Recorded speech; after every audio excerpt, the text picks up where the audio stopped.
Recording's on. Awesome, everybody. Welcome to this Quick Start Basics class. This is the 10 core commitments, the fundamentals of network marketing, tried and true over the decades. Tonight is core number 5, which is present daily. And this is one where you're definitely going to want to grab your paper and pen. You're going to get a lot out of tonight to put into practice into your business. First of all, I would like to welcome all the members who have popped on here, but especially our newest members, Shauna Bishop, Emmy Van Muir, Crystal Novi, and Antoinette Everett, who's on the call tonight. And also everyone on here. Hope I've caught everybody. Ignacio and James Eddux and James Bailey and Adrian and Antoinette and Tracy and Lewis. And Rebecca Lee is on too. And so we welcome everyone. We have people from several countries represented tonight. Our purpose is to help people grow, to educate, equip, and empower entrepreneurs. Our purpose with you tonight is to help you grow a very large and successful business so that you can reach all the goals that you want to in network marketing. And before we get started with, I'm going to introduce us a little bit, but before we get started, I want to let you know some announcements coming up. Monday through Friday is the MLM Lunchtime Leadership Show that Jeff and I do Facebook Live. This is open to everyone. This is at noon Eastern Time, Monday through Friday, and we cover one of the 21 Irrefutable Laws of Leadership by John Maxwell. That's a book. And you can get a copy of that ebook. Anyone can get it. It's open to the public. Everyone's invited, your friends, your team, everyone, and you are invited to that. A lot of our members, actually like a dozen of them, hop on almost every day and catch that show too. So it's one powerful leadership principle to help you be a good leader in network marketing. And if there is a Facebook group for it, the MLM Lunchtime Leadership Show, you can join there. You can get a free ebook, and you can see all the past replays there. So those are great leadership tips, right, that everybody's enjoying and popping on. Monday through Friday, noon Eastern Time. Tomorrow, the topic is going to be the law number 1. We're starting over, being that it's the beginning of March, and that will be the law number 1, the law of the lid, which means a leader's ability is really limited by a certain ceiling or a lid according to, or a leader is limited according to his ability, who you can attract, and effectiveness that you have. And on Wednesday nights, what Jeff and I do is teach an advanced course of that leadership, of leadership itself and of John Maxwell's. We teach an advanced course within this group. Y'all are in the Quick Start Basics group, which is a foundational ground level class within our school, our generic school for network marketers, the MLM Millionaire Club. So y'all are in that Quick Start Basics class, which is tonight. And on Wednesdays, we have an advanced inner circle class called the MLM Leadership University, and that is all John Maxwell too, only it's an advanced diving deep into John Maxwell's books. We take one a month, and this coming Wednesday we begin the Complete 101 collection, and this is we're going to be on that for 4 months because it's a real thick fat book. It's really a bunch of them combined in one. And if anyone would like information on that, just private message me. It turns out that since you are Quick Start Basics members, you get a discount to be in that class. So private message me if you'd like information, and would be glad to get you, help you to check that out, and maybe you'd like to be part of that inner circle. That's Wednesday nights at 9 p.m. Eastern Time. It is about 90 minutes long, Q&A afterward, just like this class. 90 minutes into this, we turn the recording off, and we open it up to, we want to hear your takeaway, your best takeaway from tonight, and we want to hear your feedback, your tips, any questions about it. So we do the same thing on Wednesday nights too. And yeah, Wednesday night, 9 p.m. Eastern Time for MLM Leadership University. Now on Tuesday afternoons at 3 p.m., Jeff and I teach a sample of this class. It's actually one of the aspects of network marketing. And this coming Tuesday at 3 p.m. Eastern Time, Facebook Live on Jeff's Facebook, on Jeff's page or mine, is how to recruit everyone. And I'm very curious about to hear more about that. That was Jeff's idea, that topic, how to recruit everyone, not anyone, but everyone. So that ought to be a very very interesting topic to kind of go along with tonight too, or play off of tonight. So you are welcome to that as well. And that you can invite friends to, invite team members to as well. And so, yeah, tonight we will have that Q&A 90 minutes in. So if you have questions in your network marketing business when you run across things, or how to invite, how to do your 10-minute presentation or anything, you might want to make a note of it and bring it to these classes, because after we turn the recording off, that's the time to ask these things. Tonight, we will go through, briefly introduce you to the 10 core, and then we will, I'll go ahead and do that.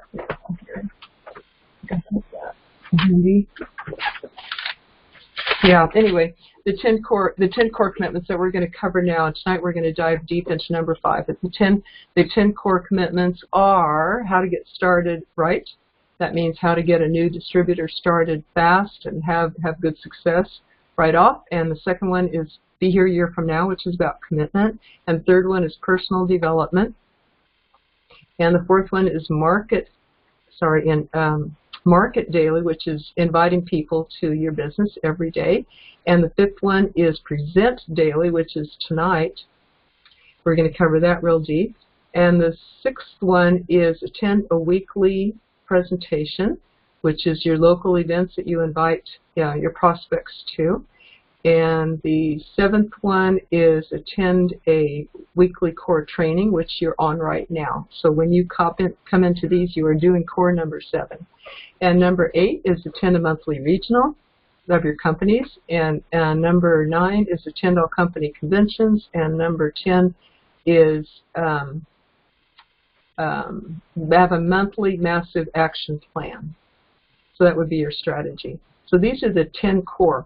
We go deeply into these each week, and even though we repeat them, we go into each one, then we have a recap, and we do repeat them because these are the fundamentals, and repetition is the mother of all success, right? And going back to the fundamentals is important. You'll hear it each time from a little bit different angle, a little bit different stories, and we'll cover the skills and the mindset of each of these things. But why we repeat them? John Wooden, the famous coach from the UCLA Bruins basketball coach, gets his new players in there, and guess what he teaches them first day? You know, they expect to learn some cool moves or something like that. He gets them in there, and what he teaches them is how to tie your shoes. Goes back to the fundamentals and the basics. And he spends a bit of time on that too, because it's important to get your socks on right and then to get your shoes tied right, because you don't want to get blisters. You don't want to hurt your feet or compromise them in any way. So it's real important. That's his foundation. That's his fundamental thing that he teaches. The first class, he spends plenty of time doing that. And some of the players might get impatient. Or why is he going into this? Because the fundamentals are important. That sets a success for everything up later. And also, I think it's to teach the members, to teach the players how important the fundamentals are, and maybe even to tax their patience a little bit or their coachability. You know, do they trust him to go through something as mundane as this? And we deeply underline the foundations here. These have been taught for decades in network marketing to produce success. They're proven, they're tried, true fundamentals. And we actually now have 10 levels of certification for these fundamentals. So make a note of which ones that you attend or watch the replays for, because when you completed all first 10 of these, of the first 10 core, message me, Bess McCarty, on Facebook Messenger, and we have a certificate for you. It says you've completed the first 10. Some of our members have completed the first 10 and some of the second 10, the second level already. And now we are extending it to 10 levels total. So we encourage you to watch these until you can teach this to your team yourself, these fundamentals. What else? I think I've covered everything. And I will turn it over to Jeff now for the 10-minute presentation. Okay, can you hear me? Yep, good. Okay, I'm clear. I'm just outside of Little Rock, Arkansas, which is amazing. If you've never been to Little Rock, Arkansas, it is amazing. Best I can hear you shuffling stuff in the background. Is it possible to mute? Sure. Okay, I think we got it clear. So guys, welcome to tonight's training. Presentations is probably what I'm known for more than anything else in the business. When people come up to me, ask me questions like what I do, I would say the first thing they want to know is how I was able to recruit as many people as I was able to recruit. And then the second thing that I always get asked is, once you recruit that many people, how did you get them to do something? And I think one of the main words is congruency. Congruency and transparency, which kind of are one and the same. Congruency is I did the same thing that matched up. Transparency is that I was actually physically doing what I was telling everybody else to do. So I think we need to start out, before we get into the presentation too much, I want to start out by saying, you know, what I'm about to teach you is something that I've been doing for a long time. It's something that I learned from a couple of the people who built the largest organizations in the history of the world in direct sales. These are organizations that not only were the largest of time, meaning these were organizations that stood for 40 years. I'll be real honest, there are companies that come and go in 2 years, 5 years, 7 years, and typically leadership comes and goes. So I learned this from people who were locked in, who, you know, stood the test of time. And what I mean by standing the test of time is, you know, making a career out of it where you're at one company building one organization the whole time. And unfortunately, I haven't done that just because, you know, I've been in different companies. I've seen a lot of different things come and go. And I've been involved in stuff that's come and go, which gives me kind of a unique perspective, which is good. But I also will tell you that I'm going to teach you goes against certain things that are taught in the marketplace and maybe even that you're taught inside of your company. So what I can tell you is I will not be at your house, most likely, tomorrow after work. I won't be there Tuesday after work. I won't be there Wednesday after work. I won't be there Thursday after work or Friday after work or Saturday after work. So this is where you have to put on the independent business hat and listen and make decisions for yourself. But what I can say is if we're in direct conflict with your upline, understand what I'm going to teach you. I'm not, in most cases, your direct upline, or your direct support team. But I am a coach, and I've taught this to a lot of network marketers who went from not succeeding to succeeding. And I've done it in different companies. I've done it in different comp plans, and I've done it in different countries. So I just want to put that disclaimer on what I'm going to teach because I know it's in direct conflict. I argued with my own team and my own upline on this, and it drove me out of a company. Like, I left the company because I couldn't, I'm not going to work hard to build an organization that you're going to come in to destroy, which is what was going on in my particular business and company at that point. So I say that is, you know, this is a business like any other business, and I'm going to only teach the stuff that doesn't sound good. Now, I'm going to hit on this real quick. Why is it that so many companies and the organization of network marketing, direct sales, MLM, teaches just send a video? I'm going to give you why they teach it, so that way you understand why they teach it, so that way it will make what I'm teaching more transparent. The reason why is there's really two big reasons. Number one is for consistency of a presentation, which I think is a good thing. Don't get me wrong. I think that's a good thing. Consistency of a presentation. It's easier to send a video out that's consistent. The second reason is because it's an easier sale to scared people. Let me explain. If I'm sitting in a meeting with a lot of people who are non-sales people, who are non-recruiters, non-networkers. We're talking about average, everyday people. Nothing wrong with them. They just don't have the skill of going out and talking to people yet. Then from the front of the room, it sounds a whole lot better to say, guys, you don't even have to talk to anybody. All you have to do is send out this video. It does all the work for you. And what I would ask everybody on the call right now is that if you've been sending videos to people, why is it not working for you? Right? I mean, that's what I went around and I was like, hey, now I'm going to date myself severely right now, but when I got in the business, I was privileged to when it first came out on cassette tape. We were told to hand out cassette tapes.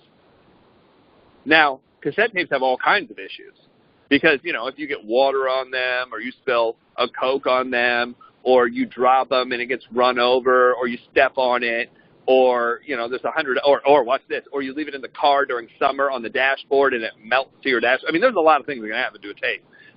But cassette tapes. And then I was privileged to see in the network marketing business that went from cassette tapes to VCR tapes, which is really an amazing tool. It kind of looked like a brick that you would hand people. And it was real non-descriptive. It was like it just said opportunity or something video on it, which is, really descriptive. Opportunity video. What is this? And it was basically, it was a super boring presentation because they had hired these people to kind of do like the infomercial stuff. And it was terrible. Now, here's the thing. It worked. It worked. And let me tell you why it worked. They took the most influential people in the industry, or in our business. This was back when VCR tapes, I'm going to use VCR tapes as an example. The most influential people are the ones who tested it. Now, think about this. On a scale of 1 to 10, if I give a VCR tape to a 10 and say, you're the test market, and the 10 hands it out to a 9, will the 9 or 8 watch it? The answer is yes, that will work, and the reason it will work is because the 10 is going to influence the 8 or the 9. Why is that? Because a 10 is a higher number and more influential than an 8 or a 9. So what happens is as this filters down, and the 8 and 9 hand it out to their friends that are 6s and 7s, it works again. Oh my gosh, it's duplicating. Amazing. Then the 6s and 7s hand it out to their friends, the 5s and 4s. And it works again. 3 levels down, they're like, this is the best thing we've ever created. All of these people are succeeding. Everybody's succeeding. It's amazing. This is what we're going to do. And here's another very important point. Presenting takes energy. I'm not going to lie. It takes energy to present. Now, there's a difference between a 10-minute presentation that I'm going to teach tonight to get your business going and the presentation I'm doing tonight is a training. That's a very different thing. So I'm using different things like thinking about personality and voice tone, inflection, and I'm making sure that, I stay, on the subject and I add in humor and all these other things. The reason being is because I've put in 10,000 hours in presenting, and I've also put in 10,000 hours in training. So when you've done that in both areas, I have the ability to do this relatively easy without notes in most cases because I've done it so much. Like if you go to work every single day and you've been doing it for a decade, you don't need an instruction book to go to work anymore. I mean, you don't need directions to get there, right? In fact, most of you wake up and you can get up, take a shower, brush your teeth, comb your hair, get dressed, get in the car, drive down the street, and if you ever been halfway down the street and go, did I close the garage? Did I leave the toaster on? Did I turn? Did I turn the coffee maker off? Did I turn the TV off? Like, you are in such a subconscious coma that you can actually do all that and your brain can totally focus on something else.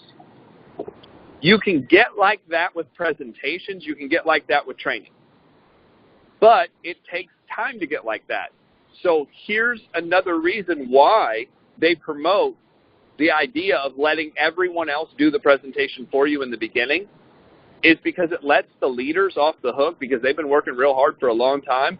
And I'll be real honest, a lot of them got complacent. They're making money.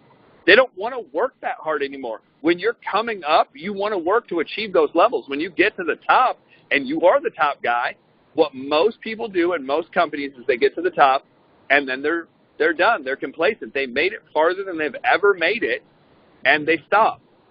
And that's why, and I listened to a multi-millionaire in the industry, and he talks about this. He goes, this is why you see most companies basically will have one or two people or maybe 3 or 4 people get to the $1 million. And you've seen this if you've been around the industry. They'll get to $1 million, and then all of a sudden, that's as far as it goes. Most people would hit 7 figures, and that's it. Beth has been around the industry for years as well. She knows this is true, too. You have very few people that will hit $1 million and then keep going and make multiple millions, or even getting to the point where you make $1 million. I remember when they first said, there's going to be somebody in the industry that will make $1 million a month. And I remember when I first heard that 25 years ago, and I thought to myself, oh my gosh, is that even possible? Not knowing that the guy that was teaching us had been making multiple millions a month for decades.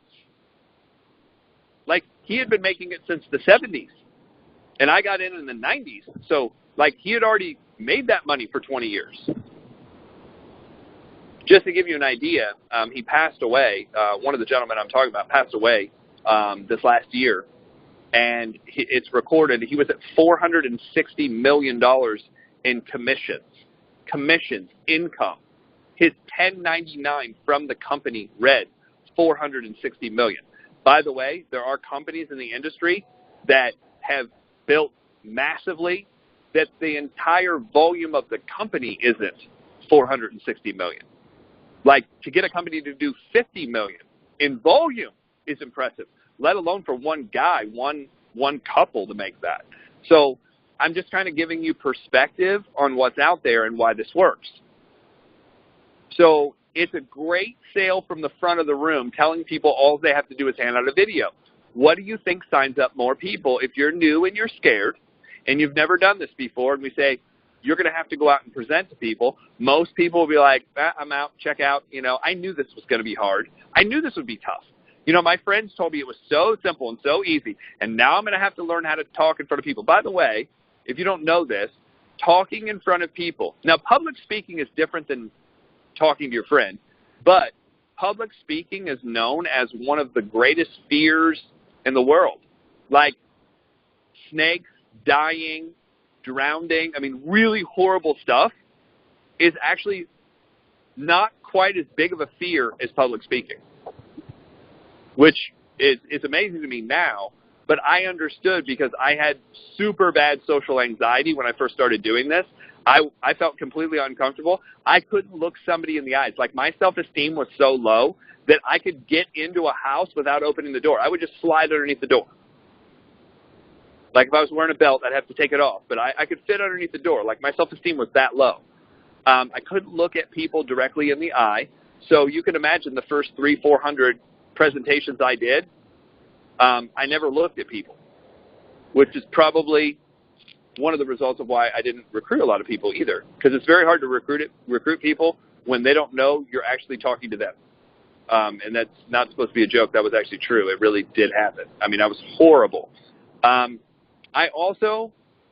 didn't so much stutter as I paused for a long time because my reading skills and my English skills were terrible. I still have a lot of problem writing. All the time, I'll look back at text messages. I'll look back at Facebook messages. Thank you for those of you who actually correct me on my Facebook messages. But, my English skills are horrible. There, and there. I thought it was the same there. I thought it meant the same thing no matter what there it was. There, and they are. I thought it was all the same. I was like, well, what the hell's the difference? I don't care which there. I'm like, if you read it, you know which there I meant. But there are certain people out there that have a personality where it needs to be the right there. And if you want to recruit those people and you use the wrong there, they're not going to get in your business. And you know which there I'm talking about. They are. So I digress. But back on the subject of presenting, so one of the reasons this is a great sale, another reason is the leadership gets to a certain point where it makes it seem so much easier if I can just send out a video. So let me give you an example. If I have to physically present to two people, and I'm playing golf in the morning and I'm playing golf in the afternoon, and I'm just using golf as an example. You know, you may be at the movies, you may be at the gym, you may be working out, you may have kids, you may be reading a book, you may be, you know, who knows what you're doing, you're traveling. But you want to tell the team you're still working, right? I mean, that's what you want to tell your team. You want to tell your team you're still working, of course. No. Especially if you're making millions, because you want the millions to come back in. Which would you rather do at the end of the day? Send out a text message or an email with 2 video links on it and say, hey, I did my 2 today? Or would you rather pick up the phone and actually physically have to talk to somebody?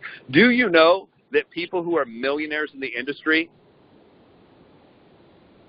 sometimes get tired, sometimes don't want to tell the presentation anymore, sometimes kind of get like to a point where they're out of step with the presentation just a little bit because they haven't done it for a little bit? Like, you can take the best basketball player in the world, and if they don't play for a week or a month, it takes a couple shots, not a lot if you're a professional, but it takes a couple shots to kind of get back in the rhythm. You know, you're just a hair off on those first couple until you get back into the rhythm, back into the rhythm, back into the rhythm, back into the rhythm. But if you practice 2, 3, 4, 5 days in a row, man, they're back. They're back. They can hit a streak again and hit shot after shot after shot. The same thing is true with presentations. Now, if you go back, watch this. If you go back before the website links, if you go back before the DVDs, because this was kind of the order in which stuff came out, right? If you go back before the DVDs, if you go back before the VCR tapes, if you go back before the cassette tapes, everybody had to present. Everybody. The whole organization, every single person had to present. When Mary Kay Ash started Mary Kay, everybody presented. Everybody. You didn't have a choice. Everybody did. When Avon started 128 years ago, and it was a cart in New York City with product on it, and people walked up and down the street, people had to learn how to present. You didn't have a choice. There was no website, flyer, internet. I mean, you were lucky if you had power at, you know, your place, or lights. You know, they were gas lights back then, you know, because that stuff hadn't been invented yet. So people will use the argument, well, this is the only thing that duplicates. If it's the only thing that duplicates, my question to that same person when I got asked, because somebody's like, this is the only thing that duplicates, and I challenged them, I was like, no, it's not. They're like, oh, yeah, this is the only thing that duplicates. And I was like, well, then how the hell has the industry been around before all this technology existed? Like, that doesn't make any sense. How did it duplicate back then? So I always believe there's a happy medium. And what I mean by a happy medium is if I can only add a website to somebody, and that's the only thing I can do, great, no problem. That's the only thing you could do in a specific situation. It's the only thing maybe the time alluded to. Maybe, you know, you're halfway across the country. Maybe you don't have the relationship. I'm not totally against sending that, but I think you'll be much better off doing the things that I'm going to talk about here next. So if you have a pen and a piece of paper, this is where the actual notes start, because that first part was all a disclaimer leading to what to do. And I'm sorry it was so long, but that's what it is. So here's where to start off your notes is there's an art and a science to presentations. There's an art and a science. So the art of it is more of the timing and awareness. The timing of when to present and the awareness of who you're presenting to. The science we're going to do with using the correct words in the correct order. There's a phrase in the business, you can't say the wrong thing to the right person, and I would just put a big bull stuff next to that. You absolutely can say the wrong thing to the right person, because I've watched people do it before. I've been doing this long enough where I've watched people do it. Now that sounds awesome from stage. It makes everybody feel good. man, I can't say the wrong thing. If I just say something, what they're trying to do is encourage you to say something, and I totally agree with them. In the beginning, you have to say something because what they're really trying to tell you is go out and fail. Go out and fail. Go out and do this badly so that way you can get good. That's what that phrase was really meant to do. I like transparency. I don't like this BS, trickery and words, smoke and mirrors crap that's out there. I'm kind of that guy that, you know, you like sitting down with, but you don't like sitting down with. Because I'm going to tell you the truth. I always ask people, do you want to know the truth? And they're like, yes. You know, would I want anything other than that? And you'd be surprised at how many people want to be lied to. You know, they're just lying to me, make it sound good, make it be easy, make sure I don't have to do the work. You know, make sure that I can just sit at home on the couch and send out my 2 text messages and I could be a millionaire. I will tell you, there's nobody in the industry making good money doing that. And because I know people in multiple companies, you know, not like 1 or 2 people, but a lot of people in a lot of different companies. Get some weird hack message. So, there is an art. The art is going to be who, it's going to be where, it's going to be when, it's going to be how. That's the art of doing this. The science is what you're actually presenting them. Like, what are you doing? So there's going to be 4 C's to the presentation. The first C is you got to be clear.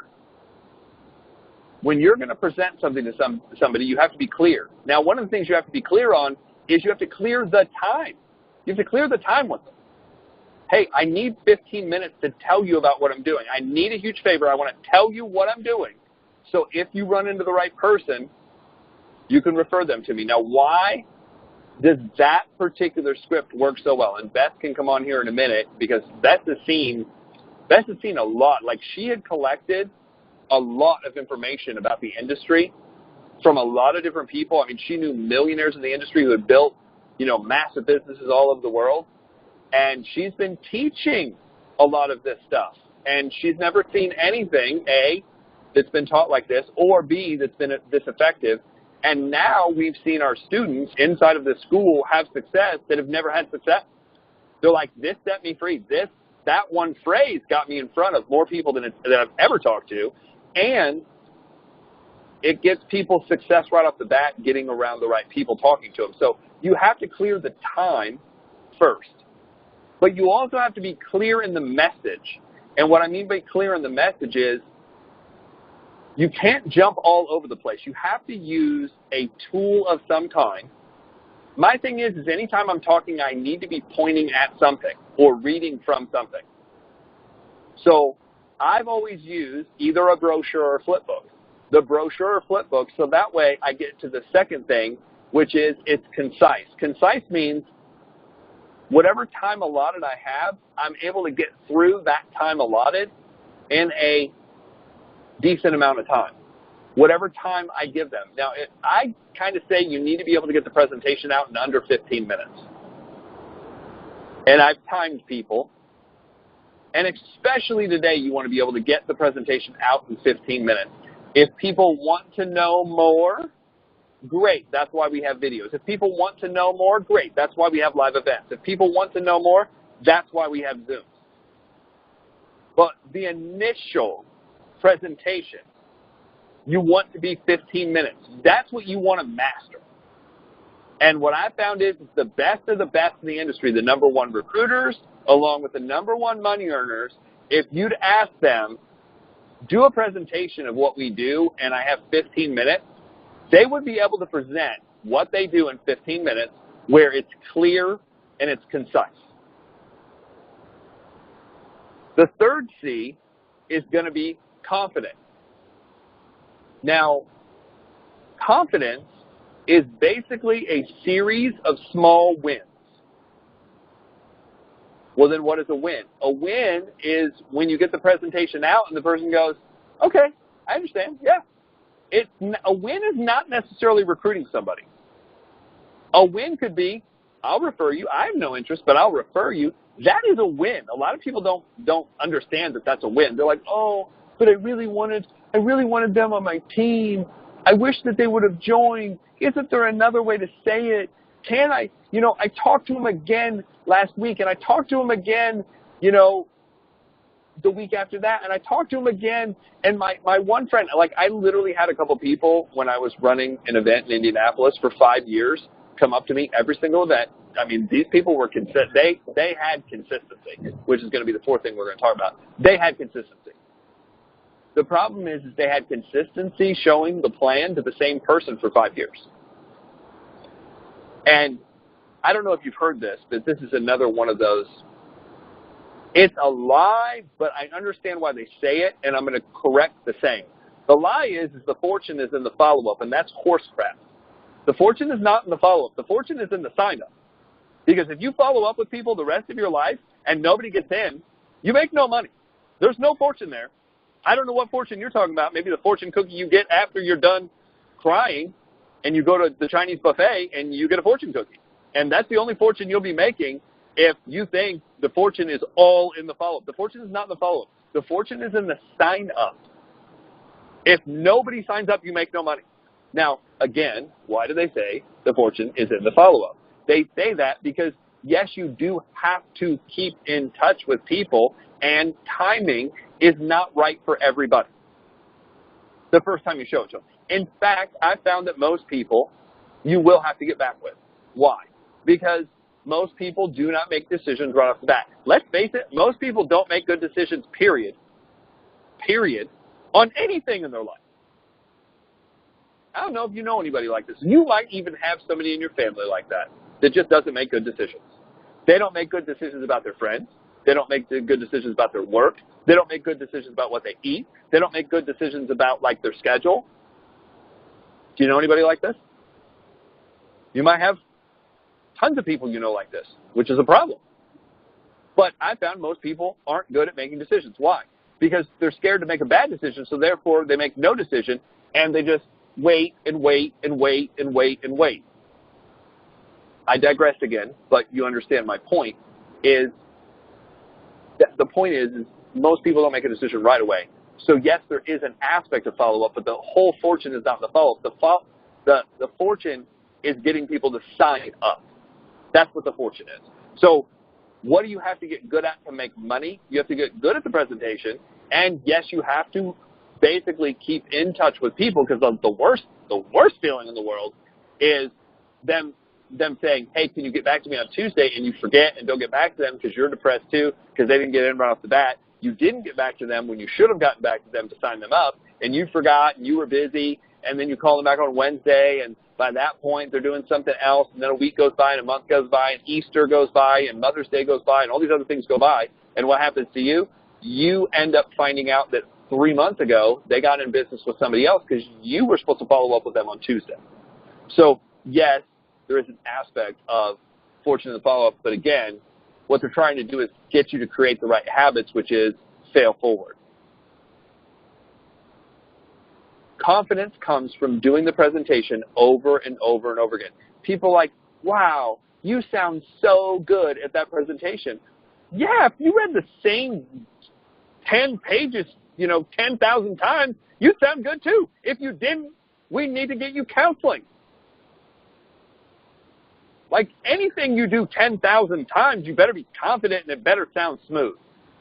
You ever heard somebody play piano for the first time, like learn lessons? And it sounds like somebody's just hacking at the keyboard? Or worse, anybody who's ever played like a violin or anything else and they screech and squeak all over the place, the flute, the clarinet. In the beginning, it sounds bad, and you're going to sound bad. It's not going to flow out right the first time, but it's going to flow better if you have the right words in the right order. See, if you have the right words in the right order and you listen to an expert do the presentation 10 times, here's what will happen. You'll pick up the tonality and the cadence. The tonality is basically the volume that they use, and the cadence is the speed at which they're going through the presentation. If you pick those things up along with the words they're using, what I've found is you can take somebody who's not really that good at presenter, but if you listen to a good presenter, you become a better presenter. The reason why most people are not good presenters is because they never listen to good presenters to know what the difference is between a good and bad presenter. If you've never listened to music before or never listened to somebody play the piano and you practice on your own, you might think you sound good until you get around somebody who is good. And if you've ever been, here's the thing, I've taken music lessons, and I've been in sports, and I've been in the arts, meaning around people who dance, I've been around people who sing, I've been around people who, are artists, painting, those kind of things. And I've seen people, although there is a skill to it, understand that there are some people who are super, super talented at speaking right off the bat. Some people do have that as a gift. Here's what's great news. To be an amazing presenter inside of the network marketing business, you really only have to get to about 60, 70% of these 4 C's. If you are consistent at it. Now, here's the thing. The better you are at it, the less people you have to talk to if they're the right people to talk to. Because you also hear, and this is another one of the quotes that I realize has been wrong, and Jim Rohn was the one who was quoted saying this on building a network marketing business. He says, well, you just need to make up in numbers what you lack in skill. And that's actually inaccurate. And here's why it's inaccurate, and I learned this because of John Maxwell, is if your skill stays the same and you're saying the wrong things in the wrong order and it's not consistent and it's not clear and it's not concise, no matter how many people you say it to, it's not going to work. Let me correct the saying. You don't make up in numbers what you make up in skill. You make up in numbers what you lack in influence and leadership. Because what I found is if you consistently do something, your leadership, your consistency is going to raise some of the qualities of your influence, and it's going to raise some of the qualities. You're either going to get inspired or pissed off. And I say that right. And I wholeheartedly hope that one of those happens to you.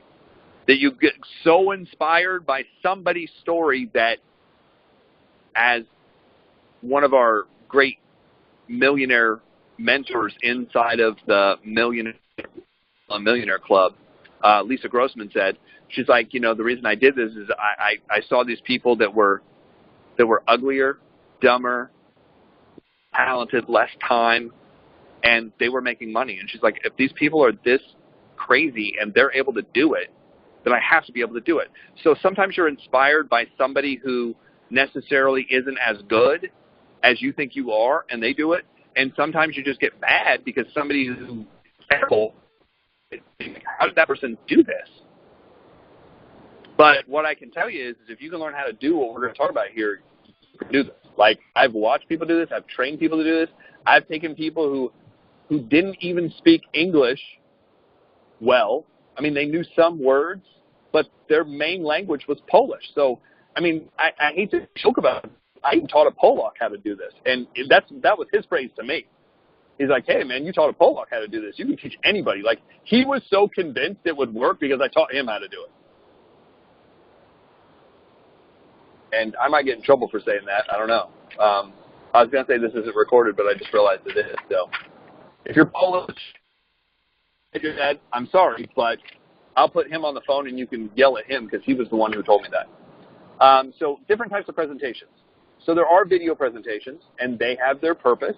There are live Zooms. That's just basically a one-on-one presentation, usually, only you're on video instead of face-to-face. It's a lot easier to say, I just heard this weekend. It's really cool. He's like, hey, let's have coffee with each other. We haven't caught up in a while. And the guy's like, you live in South Carolina, and I live in San Diego. How are you going to do that? He's like, oh, we'll just get on Zoom together. He's like, oh, yeah, that's cool. So he literally sits at his desk with a cup of coffee, and his friend sat at his desk with a cup of coffee, and they got on Zoom, and they did a coffee meeting together. I was like, that's genius. Like, I'd never heard that before. So, that's my technology tip of the day.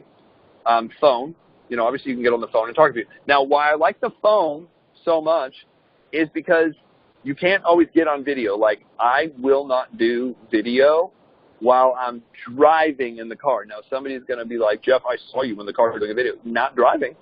I was stopped.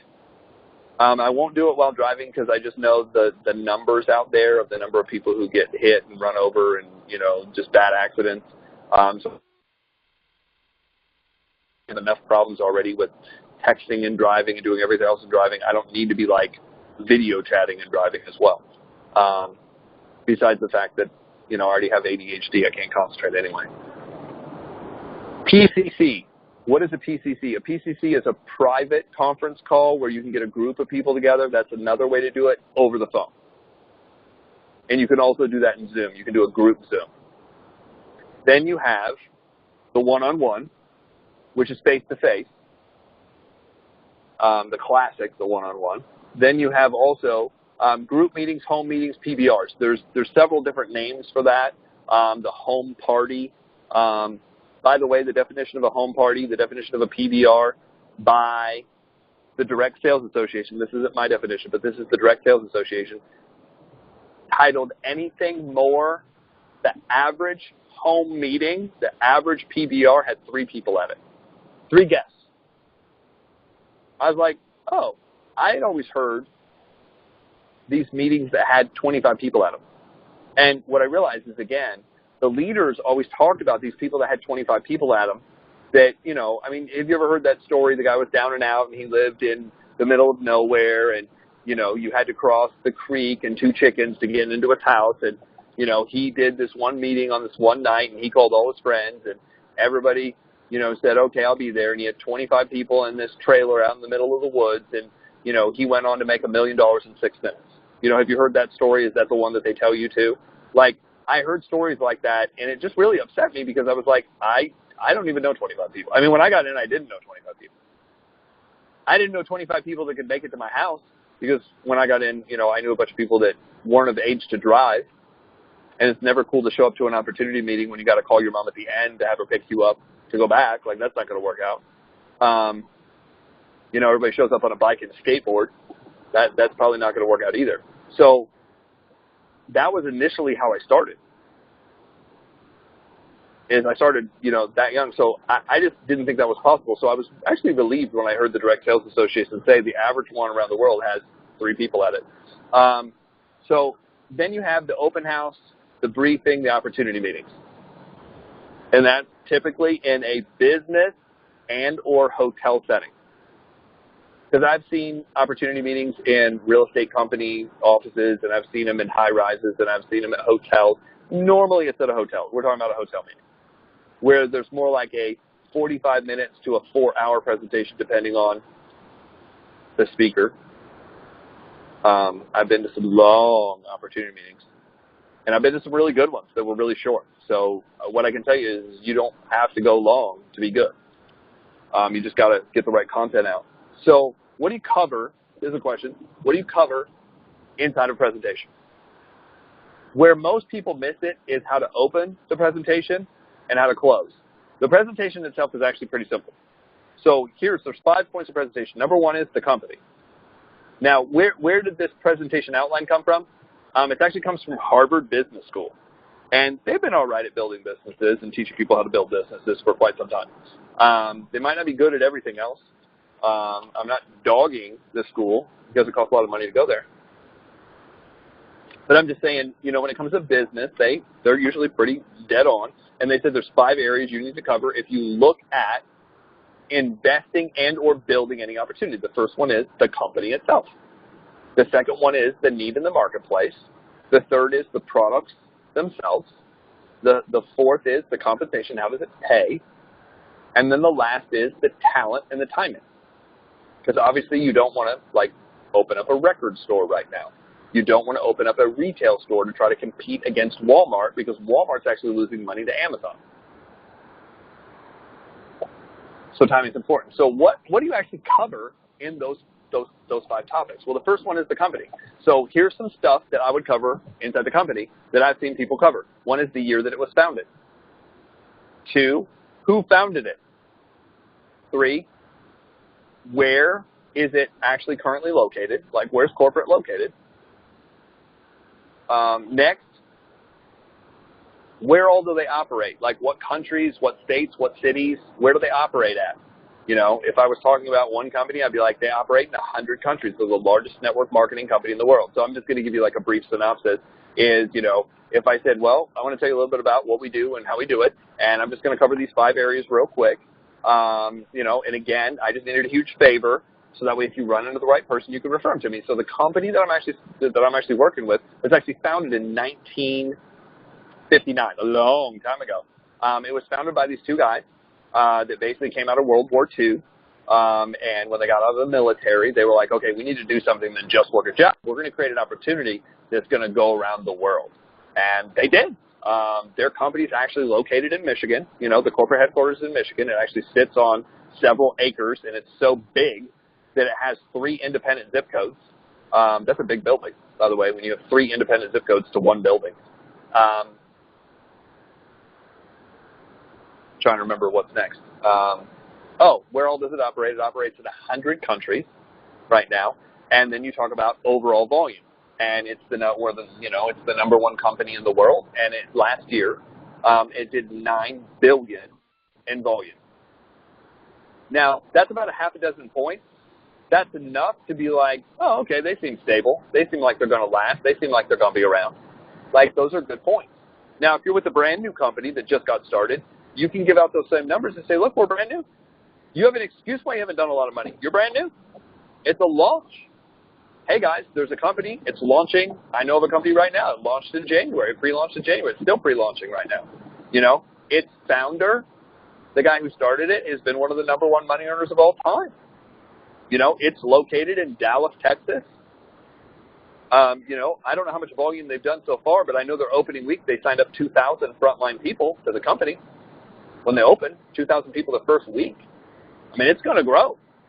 How much money is that? I don't know how much money they've done so far, but I'm guessing their estimate, their first year, is going to be millions and millions of dollars. Like, they're going to create somebody who makes over $100,000 a month, I'm guessing, by the end of the year, which is awesome. Okay, so those are 2 different examples. Brand new company, old established company. But either way, I kind of talk about the same couple points. Next, we're going to talk about the need in the marketplace. The need in the marketplace is to either disrupt or simplify something and or be better than what's out there. So that's what I'll be talking about. The second company, the new company that I was just talking about, is going to disrupt an industry. It's going to disrupt an industry because traditionally it's always been done a certain way with certain people. And now what they're going to do is they're going to change the way business is done, sort of like Uber, sort of like, by the way, all companies are using the exact same pitch because I've seen 15 different companies all use this. We're like Uber, we're like Airbnb, we're like this, we're going to disrupt the industry. It's just the sales pitch right now. I think they come out with these sales pitches at the direct sales conference, and then all the companies pick it up and use that because it's very popular. But it's the same pitch in every company. I like to get into a different need when I talk about the need, and this is a universal need. And this need actually overrides the products themselves. I think the real need right now, and you can argue this with me at another time, the real need right now is the need for money. There's a general need that people need to make more money.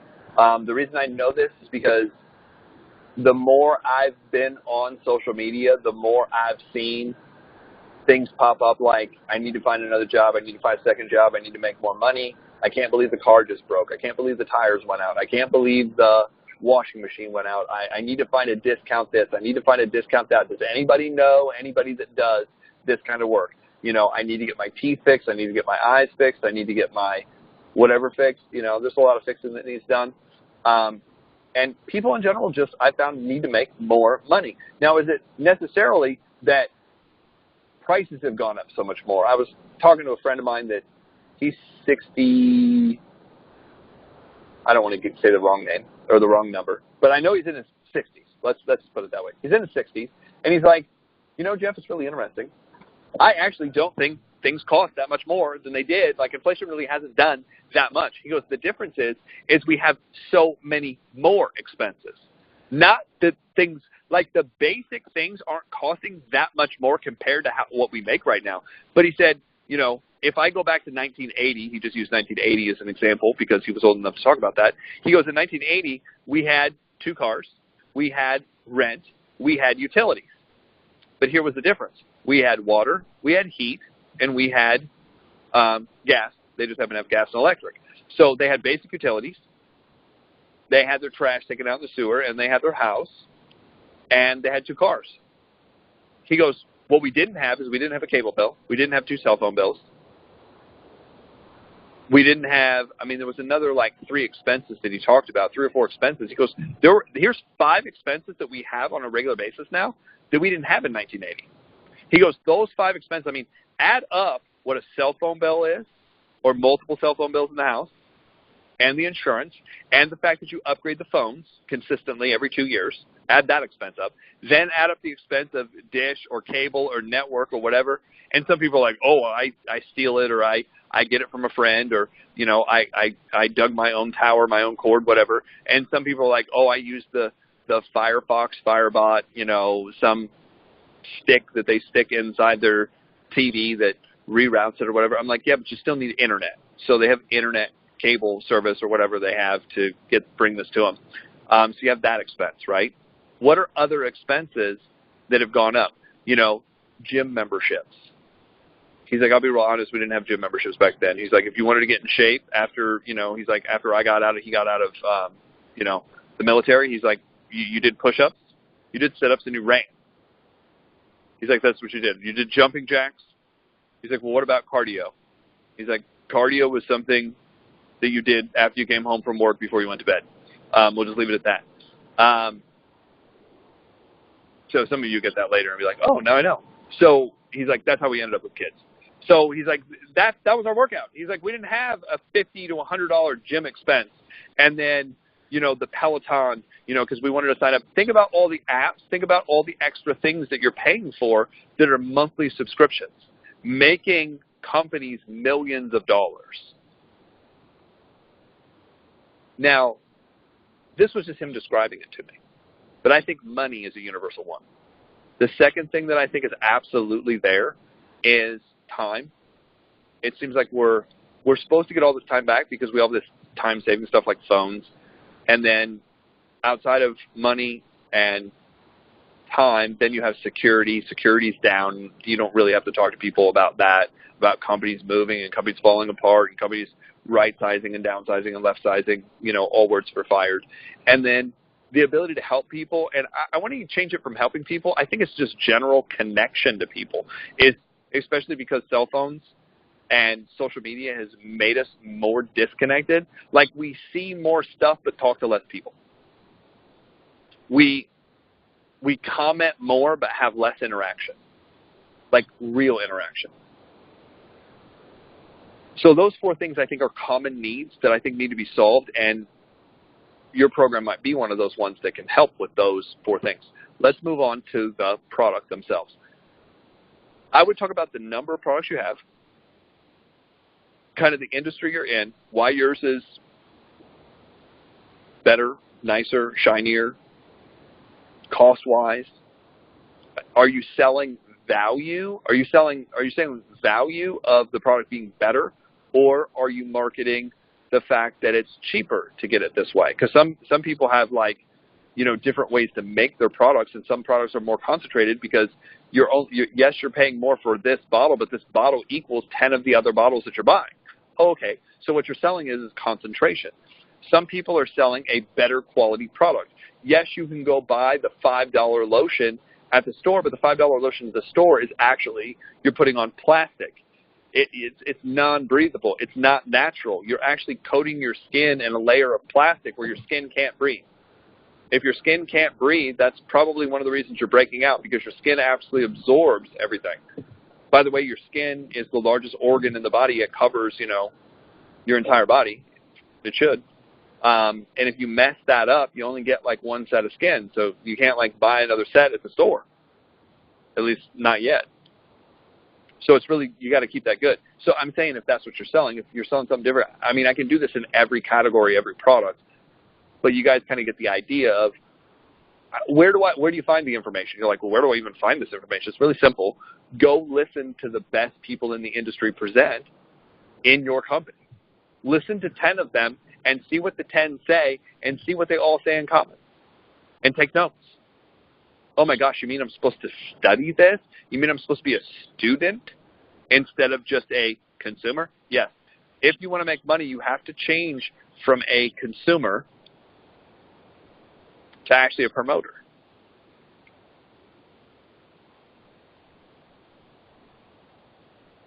Compensation.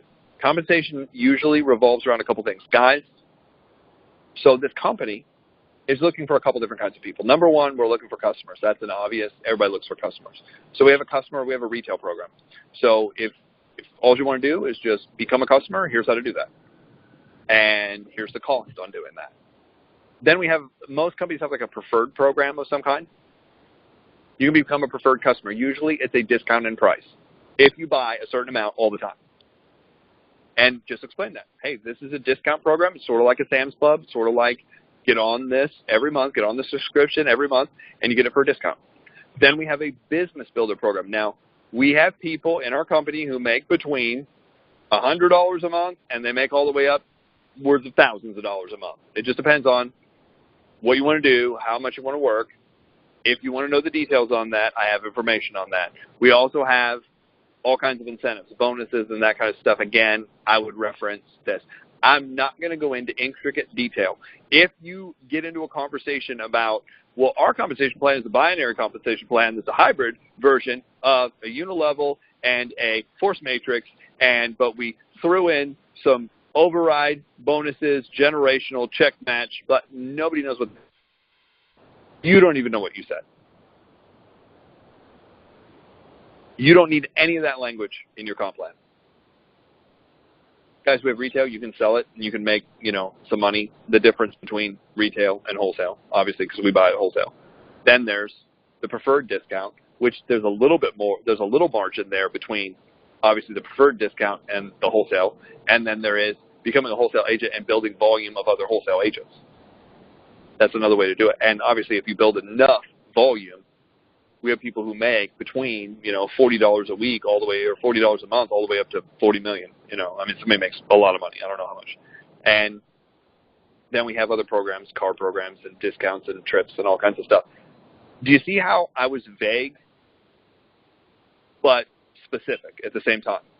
I was specific in the fact that there are several different ways to make money. I was vague in the fact of, but if you want information on this, there's information. The last is the timing of the talent. This is how far the company's gotten so far. Obviously, if the company's old, here's how far they've gotten. Here's what they've done so far. They have an amazing track record. There are people. There's a saying in the industry that if you've been with a legacy company 10 years, the same company 10 years, and you show up to everything and you consistently do the work, I can't remember. It's a very high percentage of people who end up making six figures. It's very high. But you got to stay, do the work to get paid. This is a performance. And I love the words Eric Worre uses. It's a performance-based comp plan. If you perform, you make money. If you do not perform, you don't make money. Is it hard? Compared to what? Compared to not eating? It's pretty easy. Compared to living outside in December in Indiana? Pretty easy. Compared to cancer and chemotherapy? It's very easy. I know that. I can speak from experience. It's very simple. It's very, very easy to build. Compared to just laying at home and sleeping, yeah, this is probably hard. I guess it just depends on what you're used to. So the talent. Guys, the reason I like what we're doing is I met this couple. The reason I like what we're doing is I met these people. The reason I like what they're doing is I found these people who were able to pull this off, and they're directly helping me. And they're in this market, and they'll help us too. I would love to introduce you to them. So my job consistently is to introduce people to people, because here's what I found. People necessarily don't join companies, and they don't join products. They join people. And the more people I can introduce them to that maybe have a higher level of influence, higher level of leadership, or are more likable. I'll be real honest. I knew this from the beginning. I'm not as likable as other people out there. Like, I've got some friends that I work with, that are so likable. I mean, they're just like, I'm like, these are really likable people. I know that because I look at the circle that they're around, and everybody likes them. I'm like, I'm not like that. I know people don't like me, and I'm okay with that. So my job is just to introduce people to other people, because if that person's like, I don't dislike you, but I don't like you a lot, but I really like them, they might join because they really like them, not because they don't like me. So that's my job, is to introduce them to as many people as possible. Somebody they'll relate to, somebody they'll build rapport with, somebody they'll be like, oh, I like these guys, I could do this. So that's the presentation in a nutshell. Now, I can go over the numbers of how many times you need to present and what you need to do, and there's 4 basic numbers. There's getting started and crawling. Crawling is 0 to 15 presentations. If you do a month, if you're doing 0 to 15 presentations, you're kind of crawling along in the business. The problem with crawling is you won't really beat attrition. And what I mean, you won't beat attrition, you won't beat the number of people coming in versus the number of people coming out. In fact, if you don't get to a certain number, you won't even get fast enough to attract anybody in. You know, certain people are like, I've showed this every single month. Yeah, but you've shown 2 people a month for 6 months. 2 people a month for 6 months, you sold a total of 12 people. I would question if you've shown them the whole presentation. I would question if you opened the right way and closed the right way. I would question if you've shown 12 different people, if you've shown the same damn 2 people, the same presentation 6 months in a row. Let's get honest and let's get the facts here. So I'm an investigator. When somebody says your method doesn't work, I'm an investigator, and I find out really quick what they're doing. Because I've seen this again and again and again. If you pass 15 and you go 15 to 30 presentations, anywhere between 15 to 30 presentations, that's where you start walking. And walking, you're going to beat attrition just barely, but you're going to be bringing somebody in. Because I found it's almost impossible to do between 15 and 30 presentations and not bring somebody in during the month if you're following the program and presenting, either over the phone or sitting down one-on-one. Then you have kind of the crazier people, and crazier is 30 presentations to 45 presentations. That's really the sweet spot. If you can get over 30 plus plans, up to about 45 presentations to new people in a month's time, stupidly it's about 1 person a day, just a little bit over 1 person a day. If you can sustain that pace, not only will you beat attrition, but you'll be running in the business, and it will only take about 90 days before people who have been around for months and even years will be coming up to you asking you for advice. What do you do? They think that you found the magic pill or the magic wand, and you're somehow Harry Potter, Houdini, Lord of the Rings, magic, bringing people into the business. I mean, that people will actually think you're using witchcraft or some kind of spell or some kind of special herb to get people in. When it really is just you're doing enough work where people, it's kind of like the people who start working out and they start losing a lot of weight, and people like, oh my gosh, what are you eating? They're like, I'm just, I finally got off the couch. No, but what exactly are you eating? Because you have to be eating. There has to be a pill you're taking. There has to be a different drink you're drinking. No, I'm just moving fast enough. And most people, I don't believe it. I don't believe it. Can't do that. And last, you're going to have the insane people. What is the difference between crazy and insane? Crazy is you might say something weird. Insane is you're going to say something weird all the time, and everybody's going to be like, wait a minute, what is this person doing? Like, people question if you sleep. People question everything you do. Like, this person doesn't seem human. But insane work ethic is 45 plus. 45 to 60, 70, 80 presentations in a month. Normally you can't sustain that, but you can have a burst of about 90 to 120 days to get it off the ground going, where it starts going so fast that literally you can get it going.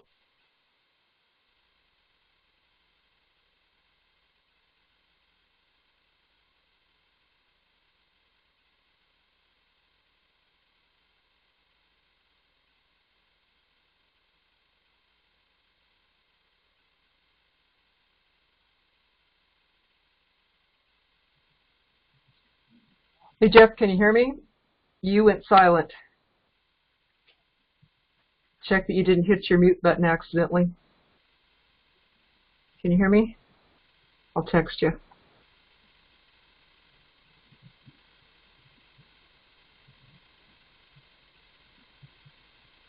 We'll get him back on. Hold on, everybody.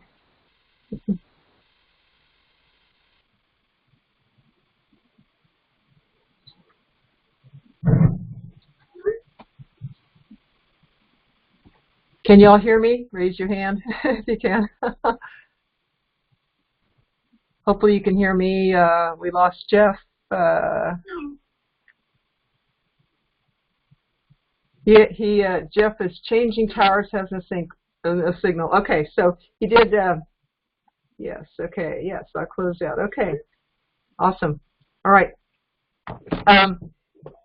He is not able to get back on. I will finish here. And okay. Alrighty. So we will take questions in a little bit. I would like to pick up where Jeff left off here. He covered really a lot of the things of the 10-minute presentation as far as the 5 components of it that he mentioned. Remember, there's the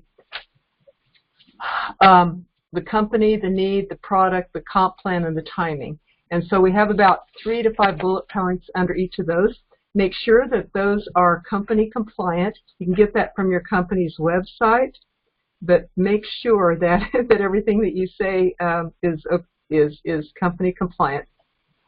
Omit the N words, though.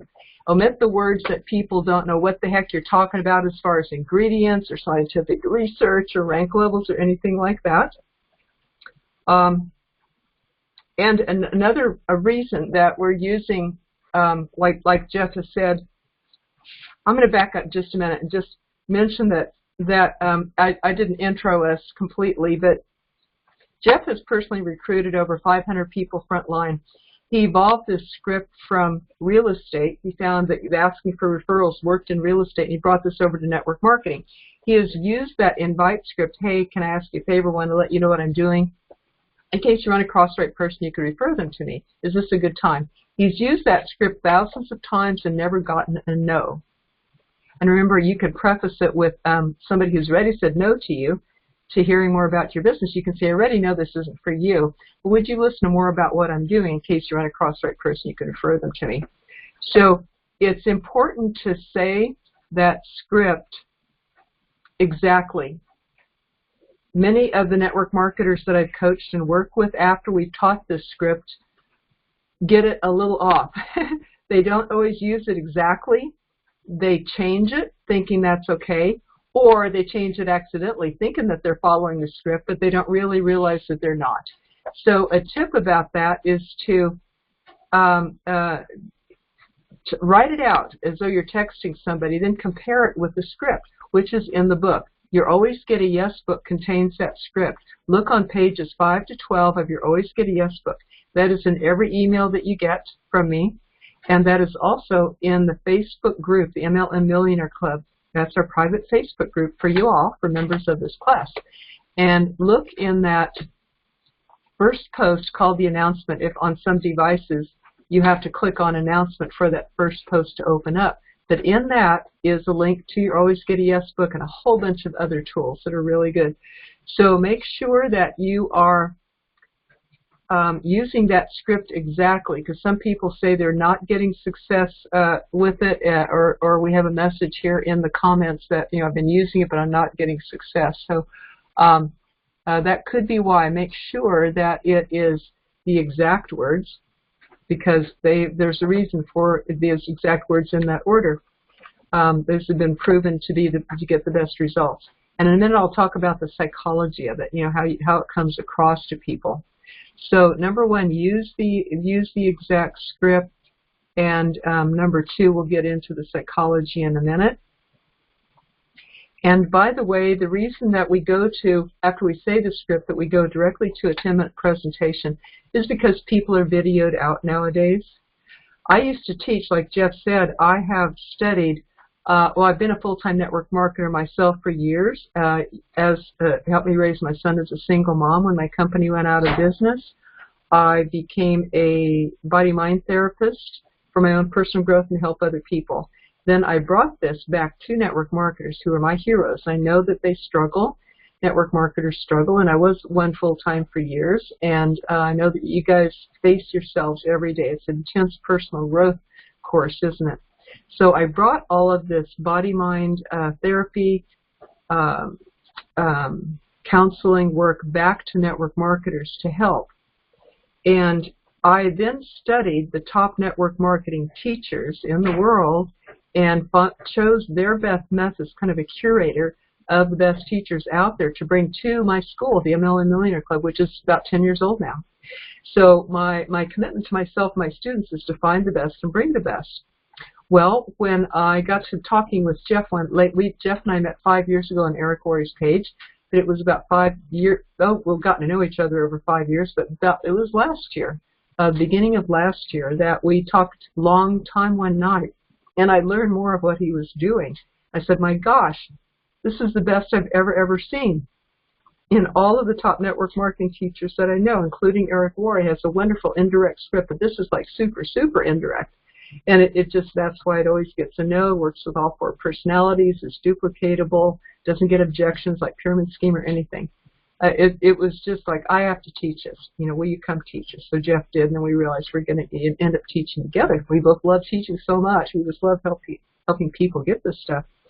So that we found, Jeff has found that following up with a 10-minute presentation has so much more success than following up with a video, because people that watch the videos, they get busy, they forget them, then they feel guilty, and then they avoid you. So then they don't go to the next appointment that you're ready set up.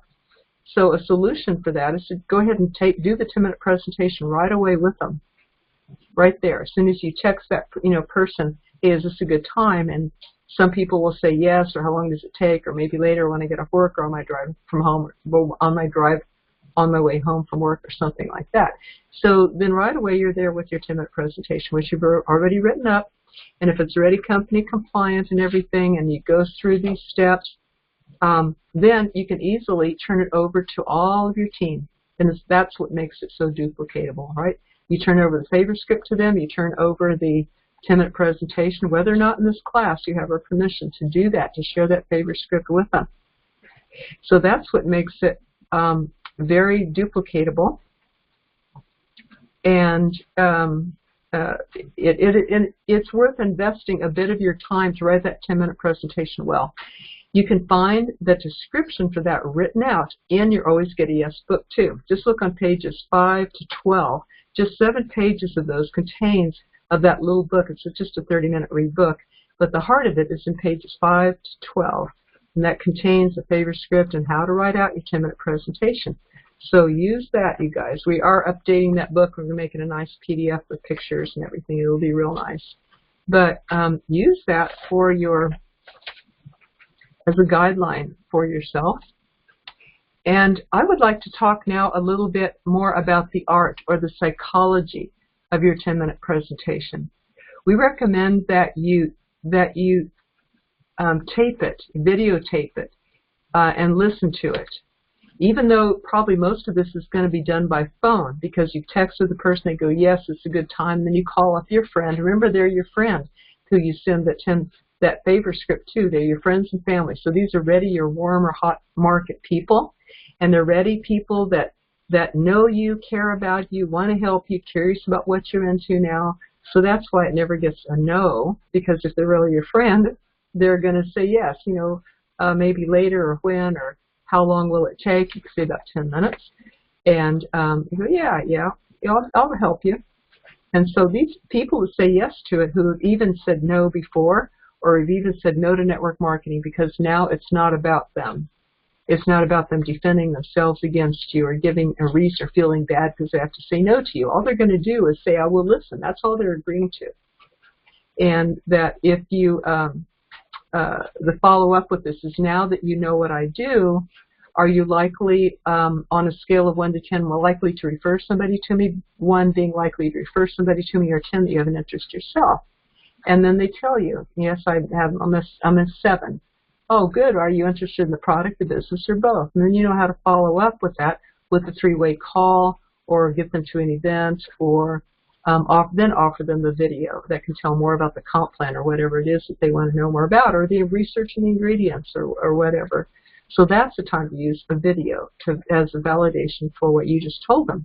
So this is how to get an excellent 10-minute presentation, because a lot of you have asked. So we recommend that you videotape it and that you listen to it especially. You can watch it as well, but remember, most of it will be done over by phone. So listen to it and score yourself on how long it went. It should be about 10 minutes average, could be a little less or a little more. Check it against the directions in your Always Get a Yes book. Did you follow all those directions about how to write your 10-minute presentation? Rate yourself on the flow of it, and you can get real proficient at it. If it sounds a little stumbling or you're looking at words and you're not sure, practice it 100 times. Then you'll get the flow down better. And then rate yourself on the confidence. How well do you know it, and how well do you think of it? I used to be a server in a restaurant, and after I'd been there for a few months, I really got to know everything very well, and the manager said, you know, you're doing so well, and everything's flowing well, and your customers are really happy, and they're ordering more and everything. You're doing great. He said, do you know the difference between when you first started and now? And I said, well, what do you see? And he said, a confidence. And the confidence comes from doing it a lot of times.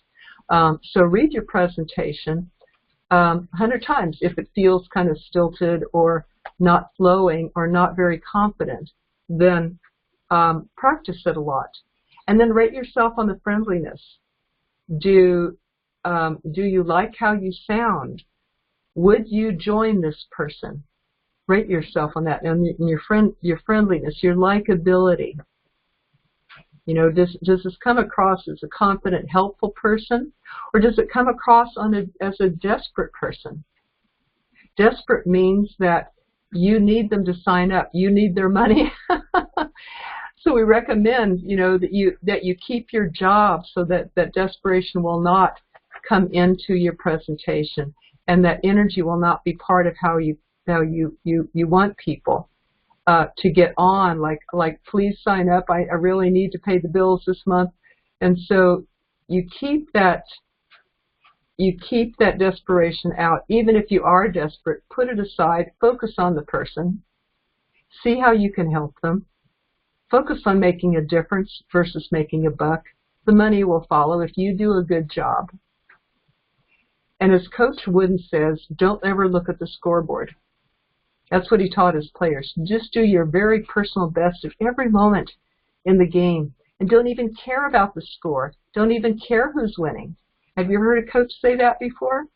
I think the same thing applies to network marketing. You care about the person more than if you get a score, than if you get them recruited. Do your personal best. Connect with people, listen to them, care about them, and they'll sense that, and you'll have a greater success. So when you videotape or audio tape your 10-minute presentation, rate yourself on these things. Do you like this person? And see if you can make it better each time that you say it. You know, connect with the person even more, care about them even more.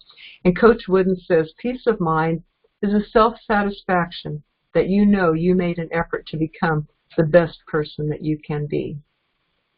See, that will create that confidence that you want to come through when you do your 10-minute presentation. So some of our members have asked, or we have a question that was asked in the chat tonight, and the person asked, well, I'm not always having a lot of luck with the 10-minute the favor script. I've been using it this week, and I wonder if I'm saying it wrong. We'll check and make sure it's exactly right. And it shouldn't be said as much as text 10 people, because then they can text back. Now's a good time. I think that will do better.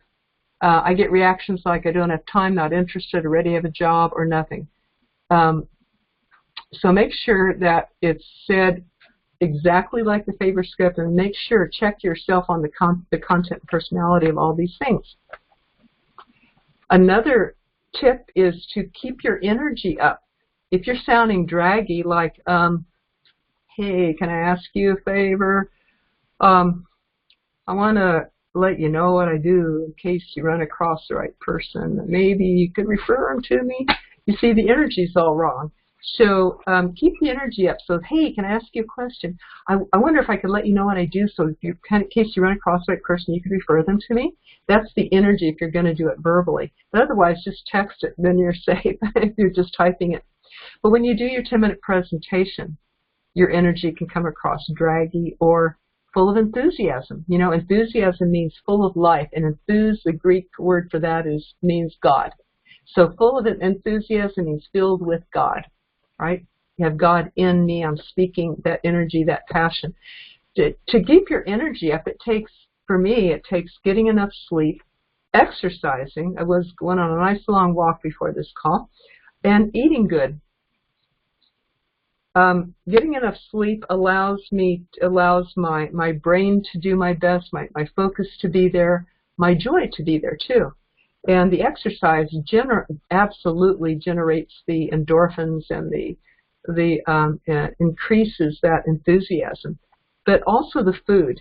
You know, what food am I eating? What kind of gas am I putting in my car? Am I putting good gas in my car, or am I putting bad in? And how will my car run? Our food affects also our brain, our circulation, our nerve flow, and how this comes across. You can tell the energy of an unhealthy person and the energy of a healthy person is very different, isn't it? The unhealthy person is struggling, and it can sound depressing. It can sound tough, like, this is a struggle. Won't you join me in my business? Yeah, I'm struggling, but won't you join me in my business? Might you have an interest in doing this too? So if we're struggling, that energy can come across if we're not feeling good.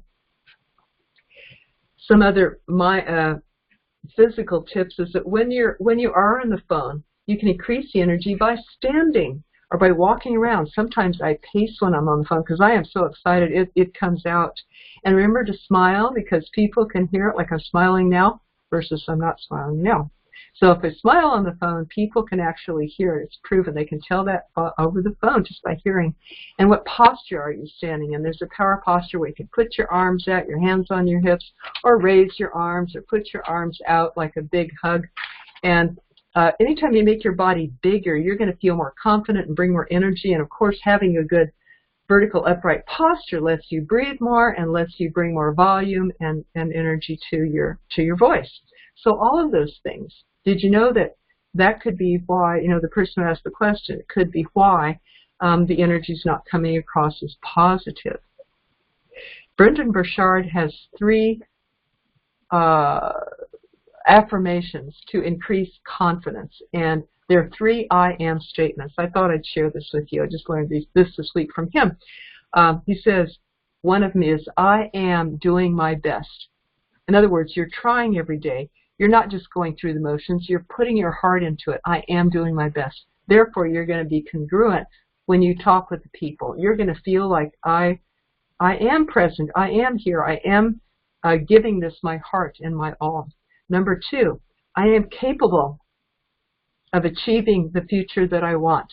That means if you don't think you're capable, that you're willing to get the skills and learn it. That's why you're on this class, to learn the skills and the mindset. That's why you're in this class, so that you can say with congruency, I am capable, or I am becoming capable, right? I'm getting the skills that I need and the mindset. Number 3, I am worthy of extraordinary success. Not just mediocre success. I'm worthy of average success. I'm worthy of mediocre success. No.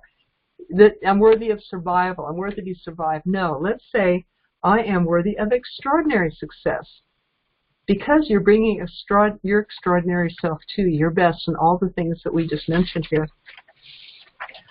My last tip about personalities, about Jeff, did you make it back on? Nope. Okay, my last tip here about, let's see if he texted or anything. No, okay. My last tip is about the 4 personalities. Make sure that your presentation appeals to all 4 of them. The favor script already appeals to all 4. That works with all of them. But when you do your presentation, you can look to see, remember the 4 personalities? One is the D, the dominant type, and these are the people like Jeff. Now, think of Jeff. big ideas, big goals, a lot of energy, talks fast, bullet points.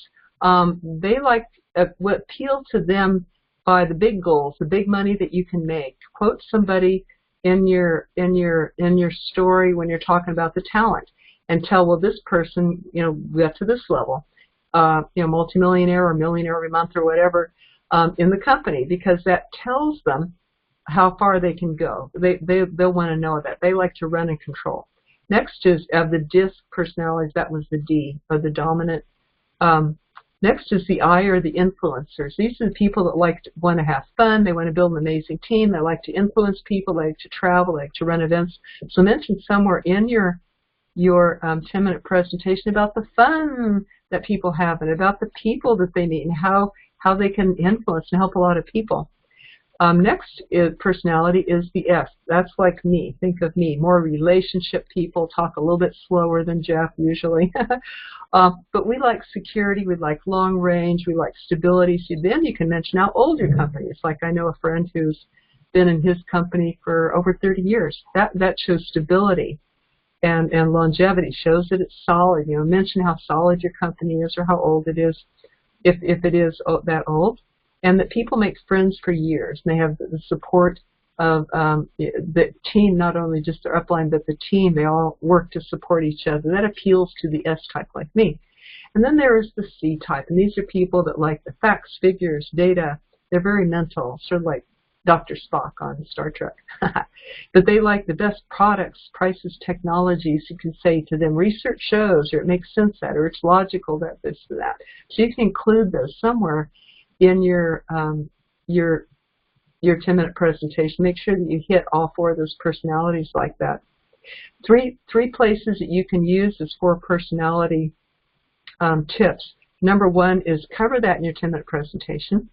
Number 2, when you're arranging a 3-way call with your person, get them on the phone with someone that they will connect with. See what personality type they are and see if you can match them up with that personality type, so they feel right at home with that person on that 3-way call.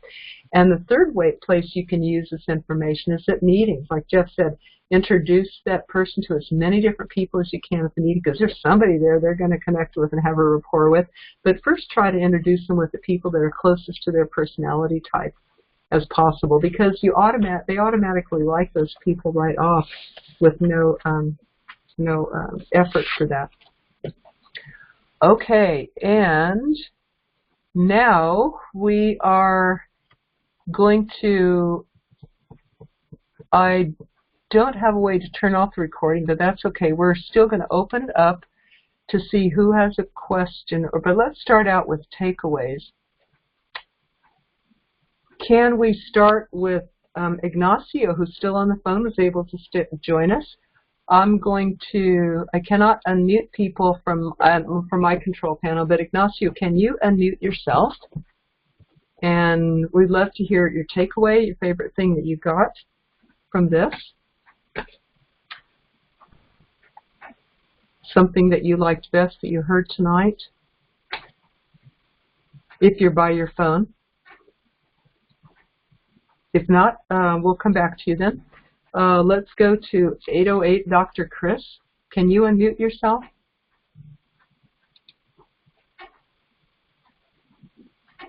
I'm not sure people can unmute themselves. Oh, there we go. 919 unmuted, and that is Antoinette. Antoinette, do you have a takeaway? What was your favorite thing from today that hopefully you can put into action in your business? I think the main thing is, well, good evening to everybody, first of all, and thank you for having me on. I think the main thing that I really thought was interesting was to make sure that you hear the script verbatim, word for word. Don't add or take away from it. And I think that's probably the most important thing that I got. Thank you. And if anyone has a question, we'll make another round through, and we'll take questions as well, okay? As soon as we hear all the takeaways that people have. So let's go now to James Adcox. James, can you unmute yourself? And when you're finished speaking, could you mute yourself again, just in case there's any background noise? Thank you very much. And James, if you are by your phone, would you like to unmute yourself and share a takeaway with us?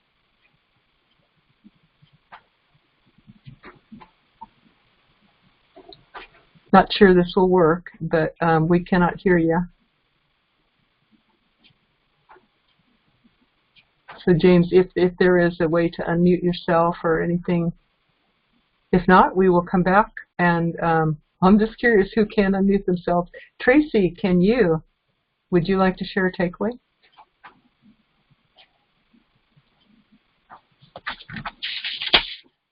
Okay, let us check with Pasha. Can you unmute yourself?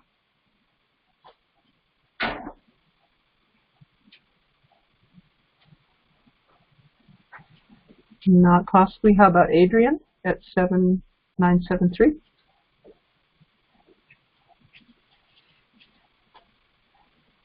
Okay, or Rebecca. Oh, can you hear me? Yes, who's speaking? Hi, this is Adrian. Great call as usual.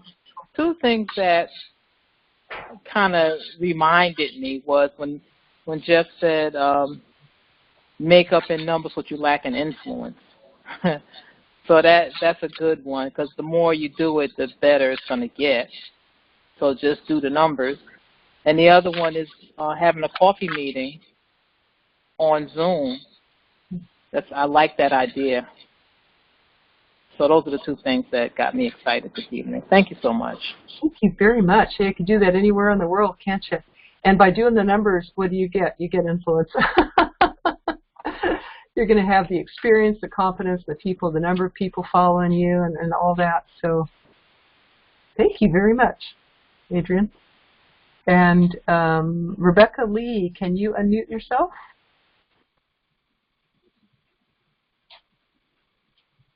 Perhaps not. And let's go to Steve Redden. Can you unmute yourself? All right. Can you hear me? Yes, absolutely. Okay, my takeaway,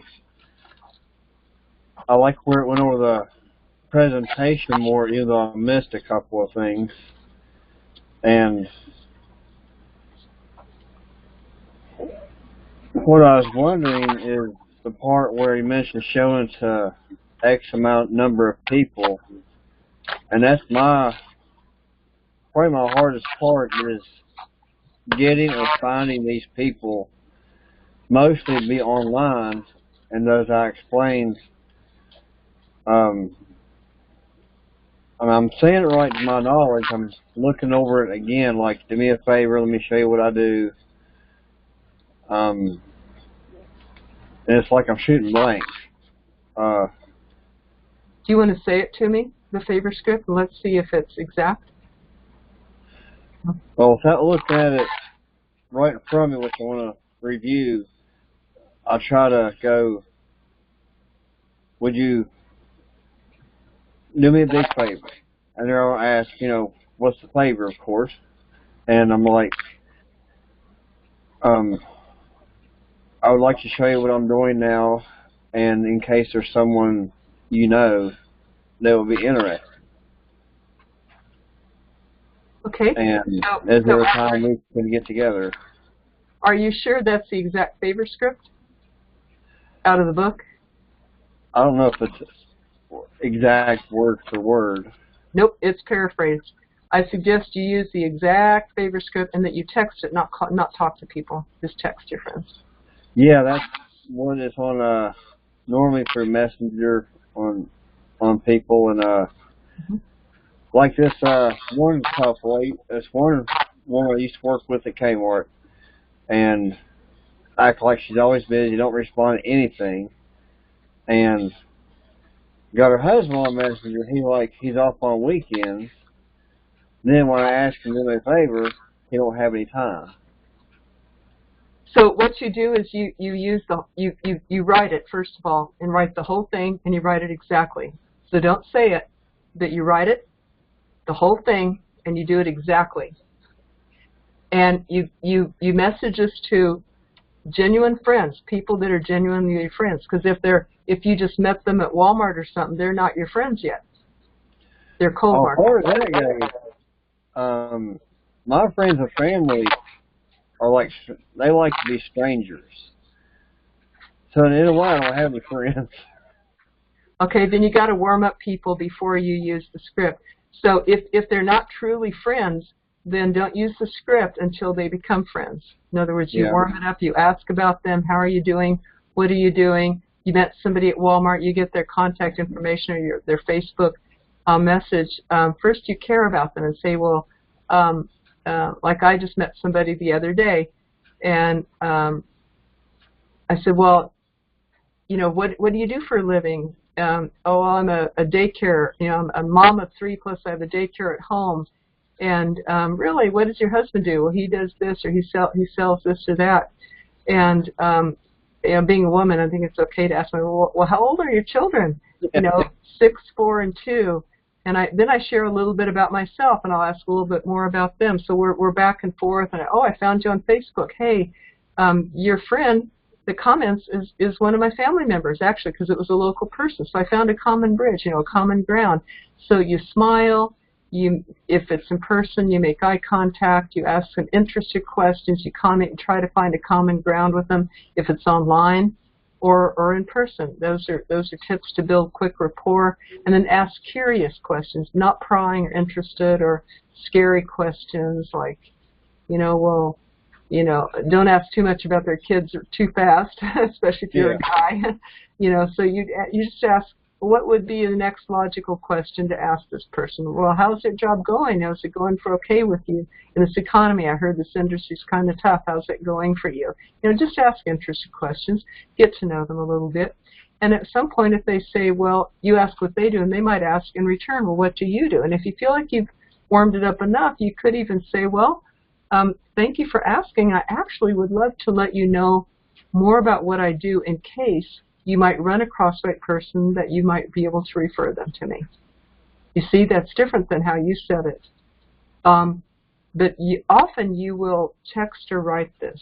And if it's somebody online, you can write that in Facebook Messenger. Then make sure that it's exactly like is in the Yes book. And don't alter it. Don't change it if you want to get the best results. But first warm it up. It can be time-consuming with someone. But I have a strategy I thought of, because there's somebody on Messenger or Facebook, whatever, that would shoot me down.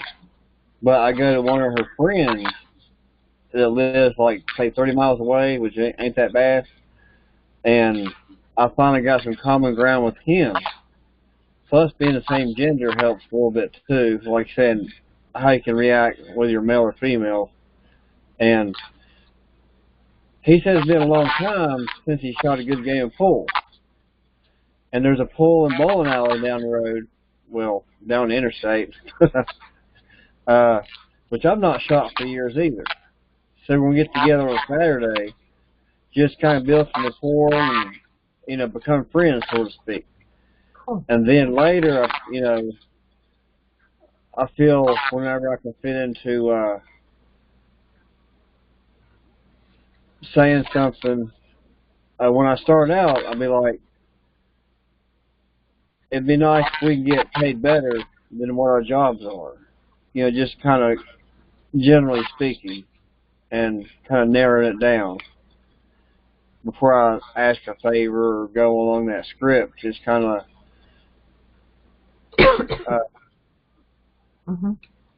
you don't have, you might not have time. That's cool if you have time to play pool with people, but you might have time to play pool with all your prospects or to get together with them or even meet. So it's okay when you develop some friendship with them, especially when if you've asked, well, what do you do? And they say, well, you know, I'm a daycare, run a daycare out of my home. And that person might say, well, then what do you do? You could say, well, actually, I'd love to let you know a little more about what I do in case you might run across the right person. You could refer them to me. Would this be a good time to take 10 minutes or so and let you know that? But if you ask the person that too fast, you're going to get nothing, right? What do you do? Yeah. No, if you ask the person to do you a favor when they don't even really know. Yeah. They don't have time. Yeah. They don't know yet. You're not a friend yet. Or you haven't done them the favor yet of listening to them and caring and seeing is there somebody I could refer to you, or, you know, maybe I could refer to you, you know, somebody to cut your lawn or to help to help with the kids or to an assistant in your business. You know, maybe there's something that you can help them with too. So the more that you give first, the more the person is likely then to want to return the favor and give you a favor of listening in case they might be able to refer people to you. So a sure way, if you're asking for a favor, especially for strangers, become friends enough by offering something to them. Maybe it's an ear, maybe it's a smile, maybe it's a compliment, maybe it's a suggestion of somebody to mow their lawn or wash their windows or something like that you know good, or a good house painter. And then they're more likely to want to do something for you, which would be listen to you, to listen to what you do. Makes a good trade-off, or if you're going to help them in any way possible, doesn't have to be on a certain thing, just whatever they need help with. Look to see how you can help. Just be like Superman. I think Superman flies over the city and sees who he can save or who he can help or anything. And sometimes in my mind I'm like that. I go out and think, oh, who can I help today? You know, I'm walking my neighbor's dog. My little dog passed away in January, so now I walk my neighbor's dog. So I'm walking my neighbor's dog, and we're going toward my house, and all of a sudden a little girl falls on her bicycle and really hits her hand hard, and she's crying, and she's really scared, hit her hand and her knee and everything. I was able to guide her over to the side, sit her down, get her bike out of the street, and my car was just a half a block away, so I said, I'll come. And she couldn't think of she didn't know her dad's phone number. Oh, wow. She didn't know their phone number, probably because it's on our phone, so we don't have to know the numbers. So they just lived a couple blocks away, so I was able to get my car and, you know, take her home. I was able to help somebody today. So whatever it is, if we just go out with that attitude, people will sense that and feel that. And another quick tip is to work with people of your same personality type first. Like if you meet people locally or online, if you can tell, oh, that person is kind of like me, you know, like you are a relaxed, casual, speed talker, you know, look for other people that will be right in step with you, with your personality, because you're most equally likely to have the greatest rapport right away, you know, and you found that common ground of pool and all that. So those are just a few tips to have the greatest success. Go for the people of your same personality type first off. Don't go for the one I mentioned, the shoot pool with, that was only one person, not like everybody wants to shoot pool with, you know. And we seem to have the same thing in common and to be easy to talk with. And I'm hoping in time to work with that person at the same time, find somebody else to work with, some, you know, more than one person at one time. Oh yeah, have about 50 people in your funnel. Yeah, 50. That'd be nice. Be lucky if I get 10. And just keep going. You know, they may not be ready. They may say no now, or they may be ready in a year or a day or 10 years. You never know. But just keep going on, keep adding more people so that you never, don't forget about the people when it's time to follow up with them or check back when you said you would. Write that in your business, in your calendar.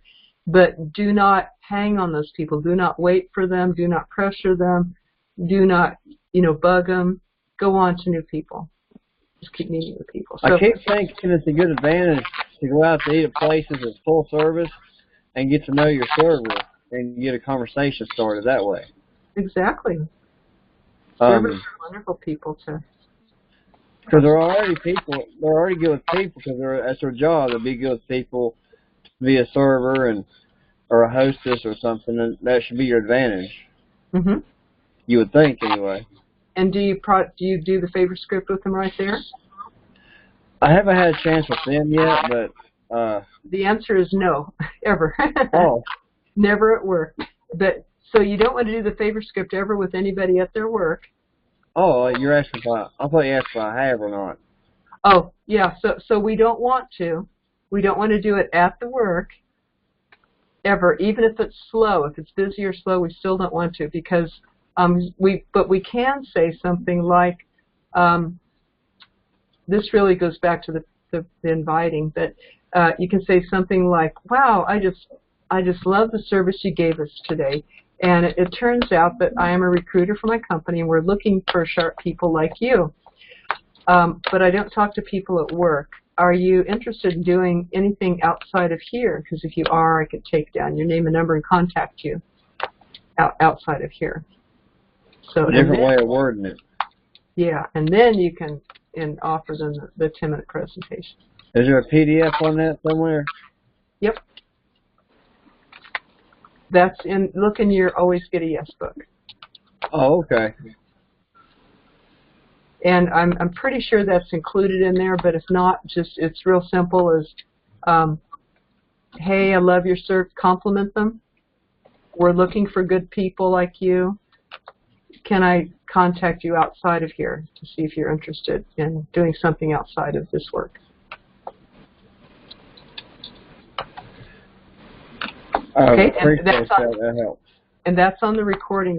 This Q&A section, it happens that it is recorded, so you can catch that on the replay. And thank you. And Rebecca Cook has been able to unmute her line, and I'd like to hear your takeaway, Rebecca. Hello, everybody. How you going? Hey. Hey.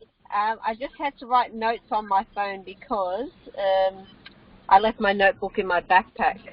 Okay, so when Jeff was talking about the when you write your presentation about the needs that people, trying to get across, something that would relate to others and the need. And the funny thing is when he said about it's not exactly the cost of living that's gone up, it's the extra expenses. And I think a lot of people don't really think about, that in terms of the extra money that we all need now these days. So that was a good one to add into the thing and keep that in mind for the presentation.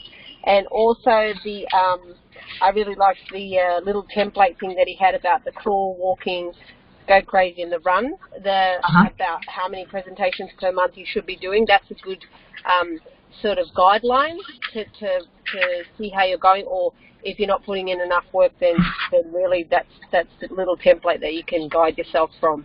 So that's what I took from today. Thank you very much.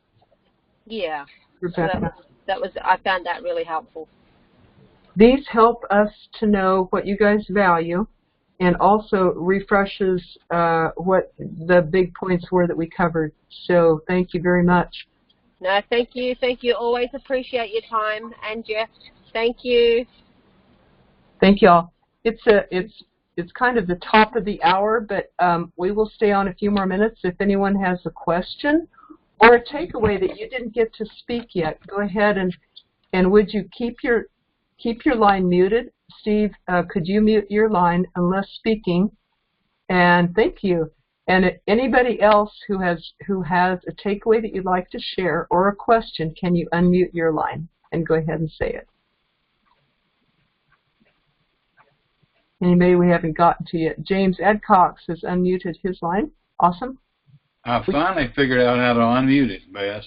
Oh, bless your heart. Thank you. Yeah, we couldn't do it from the control panel thing that Jeff got kicked off. I'm not too computer literate. Yeah. What I really liked, one thing I liked a lot of what was said tonight. And but one thing in particular was lining up your points on your presentation about your company when you make your presentation. 1, 2, 3, 4, 5. That makes it real simple to get that down and then use it every time. Mm-hmm. You can't mess up. Just follow the outline, follow the directions, and once you get it all written out, company compliant, and you've killed all 4 personalities, and you've got a really nice one written out, then you can send that to your team. And by the way, what we have coming for you, what we have planned, is a worksheet. We're going to create a PDF on how to do a 10-minute presentation with blanks that you can fill in. It's going to be following the Always Get a Yes book, so you already have that. And we'll be able to, suggest that you then tape it, give yourself feedback on that, and work to get it up to a 10 And then if you need more help than that, contact us, and you could even hire us privately to help you go over your 10-minute presentation. So we have that help coming for you. Anyone can run it by us, at this time though. If you like private coaching on your 10-minute presentation, it is worth it, because I had one of my clients spend $500 to get 2 hours of my feedback, but we did a dynamite presentation for her that is making her thousands of dollars. So it was worth it to her to get it really honed good and honed well. But following the suggestions that I made, using the Always Get a Yes book, timing it, giving yourself that feedback, like I mentioned tonight, will take you very far. Once you get it really good, duplicate it, give it to your team. And thank you, James. Welcome. Does anyone else have a takeaway you haven't been able to share yet, or a question that you'd like to ask? Just unmute yourself. At first time, I got one more thing to ask. Uh-huh. Well, like I mentioned, my browser was having trouble, so I missed something. I got the 5 points of the presentation, but I guess if you call them descriptions or something, where Jeff said, like, the company, you'd want to ask, or you want to let them know the year it was founded, who founded it, where it's at, like what state and city. Number 2, saying, like, says needs of the marketplace better than what's out there. And I didn't get anything after that because I was having trouble, but I got it to come back. Okay, then I suggest listen to the replay so that that everyone won't hear now what. But I would suggest listen to the replay to catch the other 3 points. Okay, I've got some time, earlier time tomorrow. I'll be off work because they don't have any power. What time will it start tomorrow, in the evening or afternoon? The replay? Yes. We try to send it out around noon, but sometimes it just depends on the computers, on Jeff's availability to download it, and the computers, how fast it is and everything. So somewhere in the afternoon is usually what we expect to get out. Probably by 4 or so at least. Our aim is to get it out even before then, but not sure exactly, because every day's availability is a little bit different to do it. That's on the lunchtime leadership one, or it's on the millionaire one, isn't it? The replay will show up in the private Facebook group, the MLM Millionaire Club Facebook group. Okay, I got you. Replay shows up there, and in your email, and in your text. I send it out 3 ways to y'all. Oh, great! I'll be sure to look for it and make sure I watch it tomorrow. Okay. Meanwhile, go ahead and open up your Always Get a Yes book. Write your 10-minute presentation from that. Go ahead and video, tape it, practice it, give yourself feedback, and all that kind. And always seek to be better every day that you do it. Okay. Any other questions, comments, takeaways? James, you're unmuted now. Did you have a question? I just wanted to say how much I enjoyed the class tonight, and brought back things that I haven't been doing. Like I had gotten to where all I was sending was something on the computer to someone, something to listen to or watch. I never talked to them myself, and so I'm going to change that immediately now. So glad to be here tonight. We need that connection. Thank you. Thank you for that. And Tracy, Ignacio, and Pasha, and Dr. Chris, we didn't get to hear from you. If you can unmute yourself, or if you can't, well, then we'll hope to hear from you next show, and it should be a normal, regularly run show. So thank you all. We will close out tonight. Remember that next Sunday will be the core number 6, which is attend a weekly presentation. How do you get people to those? How do you do them? So we will love to have you back at that time. Meanwhile, I hope you enjoy practicing what you learned tonight. You'll see you all then. And good night. Thank you for joining.